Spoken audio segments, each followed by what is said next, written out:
કવિ શ્રી પ્રિયકાંત મણિયાર રચિત કૃતિનું નાટ્ય રૂપાંતર પ્રસ્તુત કરી રહ્યા છીએ. ઈશુને ક્રોસ પર ચડાવી દેવામાં આવ્યા છે અને મેદની આક્રંદ કરી રહી છે, જેમાં ઈશુની માં મરિયમ ભાંગી પડે છે. તેમની માસી અને તેમના શિષ્યો શોકમગ્ન છે. સુબેદારોથી સાચા ઉદ્ગારો સરી પડે છે. ખરેખર ન્યાયી માણસ હતો. આપણે એને ઓળખવામાં ભૂલ કરી.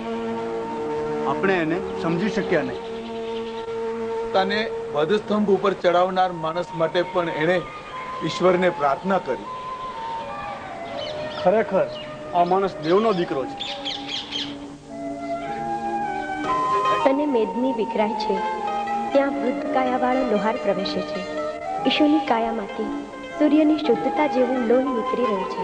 આંખોમાં ચંદ્રશ્રી મધુરતા ઝળકે છે. મેં ખીલા ઘડ્યા હતા મનુષ્ય સુખીથી મકાન બાંધી રહી શકે એમાં, ને આ ખીલા મનુષ્યને તારણહાર એવા ઈસુને જ મારી નાખવા વપરાય. મનુષ્ય એનો કેવો વિપરીત ઉપયોગ કર્યો.